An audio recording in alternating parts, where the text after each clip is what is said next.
Hi everybody, it's Parallax Abstraction, and this is the audio version of my Geek Bravado review of Transformers Devastation. You can find a link to the original blog post in the description of this SoundCloud, as well as a link to buy a Steam key for the PC version of this game from Green Man Gaming. If you use that link, a tiny piece of your purchase will go to help support my content efforts. These days, there are two types of games released by Activision. There's the big tentpole titles, your Call of Duties, your Skylanders, your Destinies, and at one time your Guitar Heroes. These are the largely annualized big sellers that, despite being hits already, get huge marketing pushes and are mainstays in popular culture. Then, well, there's everything else. Activision actually puts out a fair number of games a year, but you probably wouldn't know it if you don't follow the industry. Anything that isn't from the first category usually gets crapped onto the market with little to no fanfare, often left to wither. A lot of these games are hot garbage, like Tony Hawk's Pro Skater 5, and many others are just scheduled releases to fill an obligation to keep a license the company is squandering but still doesn't want to lose. Thing is, some of these games are actually really good in their own right, and could become big deals if Activision gave a damn about them. Transformers Devastation, without a doubt, is one of those games. It's criminal that it's not gotten much buzz, and I think anyone considering what are the best games of the year and fails to play this does so at their own peril. The last two Transformers games, developed by Activision-owned High Moon Studios, were actually pretty good, but very different from this one. High Moon seems to be focused on helping Bungie make Destiny into something resembling good, so this time, development was helmed by Platinum Games, makers of Bayonetta, Vanquish, Metal Gear Rising: Revengeance, and other revered action awesomeness. Suffice it to say, the studio's pedigree in the genre is well known and well earned. Their signature style is all over this, making this a short but oh so sweet experience that keeps true to the ideas of the 80s toys and cartoons that old school fans will dig, while also making it a lightning-paced spectacle fighter that feels super modern and fluid. In many ways, Transformers Devastation feels like a robot reskinning of Bayonetta, their beloved but very niche pair of original spectacle fighters. It's the same engine, same fighting system, and same arena-based encounter design. Thing is, this is a fantastic system, and they found a way to not only make it work with robots, but it actually takes advantage of the abilities unique to the Transformers characters. Switching to vehicle forms is necessary to complete some sections, and there are attacks based around them. There are tons of combos to learn, and even very different moves all flow seamlessly from one to another, making for some incredible set-piece encounters. If you're really good, you can complete an entire battle against multiple enemies without ever breaking a combo, and it's so satisfying when you do. It's not especially difficult on the default setting, I think I died twice, but harder ones are available. There is some mild platforming and loot hunting in between encounters, but anything that isn't the core fighting kinda feels like padding. Some of the levels are open, and you can choose to go off the beaten path to find extra stuff if you want, but everything feels pretty lifeless and is mostly just some kind of corridors. Much of the game takes place on Earth in a city that's under attack, but you never see a single human anywhere. It's kinda weird. There are also optional challenge missions peppered throughout the campaign, which can get you even more stuff, and some of these can be tricky, but they can also be safely skipped.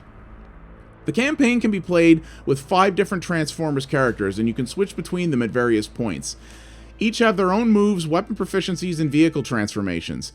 The difficulty curve encourages doing at least one run of the campaign with a single character, but changing on the fly could definitely serve to amp up the challenge for those who want that.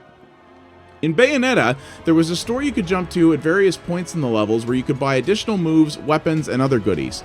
Transformers Devastation has something like this, but with its own cool spin. Rather than purchase weapons, you pick them up from defeated enemies and by completing challenges. There are melee and ranged options, all with varying traits and capabilities. Not all weapons can be equipped by all Transformers, but you'll pick up plenty for everyone. Most of what you'll pick up ranges from uninteresting to okay on its own. What's cool is that you can fuse any weapon into any other, leveling up the primary one and absorbing unique traits from the other. This is a necessity, and you'll be doing it a lot for each of your Transformers, but if you're smart about it, you can end up with some incredible kit that can dish out huge damage. It's really satisfying to see the results. You can also invest credits you've earned into researching tech, equipable stat upgrades you create through a little minigame. They are optional and truthfully take some challenge out, but again, it's great to see the kind of badass you can become with them. There's a surprising amount of depth to both of these systems, and they feel like they had some real thought and effort put into them, rather than being just something that was tacked on so they could say it had crafting. There are a lot of different weapons, and they all work, animate, and play differently. There are achievements/trophies tied to fully beating the campaign with each character as a way to encourage multiple playthroughs. I played through the whole thing with Optimus Prime, but since a run of the campaign only takes about 5 hours on the default difficulty, I may do another one later. There's also a challenge mode which you unlock levels for as you play the campaign. It's not a huge amount of content for a full-price title, but hardcore fans of this genre rarely stop playing after just one go of the story. If you want to take advantage of what's there, you can get a lot of hours out of it. I wasn't a big Transformers kid, so I don't have a lot of reference from the story, but as I understand it, it's heavily inspired by the 80s cartoon and comics and features many of the original voice actors, including the iconic Peter Cullen as Optimus Prime, chewing scenery like few can. There isn't an ounce of Michael Bay's awful universe anywhere near this game. The plot is goofy and thin, but with strong moral undertones, as early Transformers often was. I thought it was well presented and did honor the source material, but you'll have forgotten it shortly after playing, and it wasn't what I was there for anyway.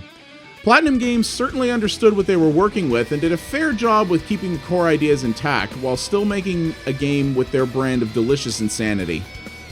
Fighting giant robots in battle so fast you can barely keep track of them while Japanese metal blasts in the background is something perhaps only this team could do this well. Bayonetta wasn't a game for kids, both because of its challenge and its subject matter, but you could definitely give Transformers Devastation to a young player and they'd have a good time with it. The game is available for both current and past Xbox and PlayStation platforms, as well as the PC, which is where I played. The PC port is pretty solid and never dipped below 60 frames per second for me, though I did experience a fair amount of screen tearing even with VSync enabled, and it crashed on me a couple of times. Others have also reported that it doesn't support commonly used high resolutions like 1440p. I know the Xbox One and PS4 versions run at 60 as well, though I haven't seen if the previous generation ones do. Platinum's engine is all about smooth performance, and their past efforts on the old machines ran at 60, so I imagine they're fine. I bought Transformers Devastation on sale and expected to have a good time, but not as good a one as I had.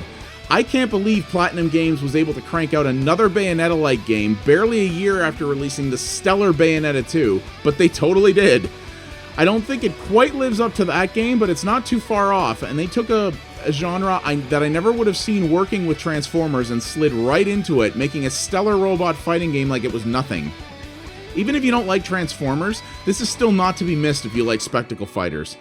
It's a shame this license is still tied to Activision, whose indifference to anything that isn't the same annualized pap is wasting the potential of great games like these. Not many people are talking about this game, but you should definitely play it. It went from indifferent in my mind to quite possibly making my top 10 list this year, and given the year we've had, that's very high praise. Thanks for listening.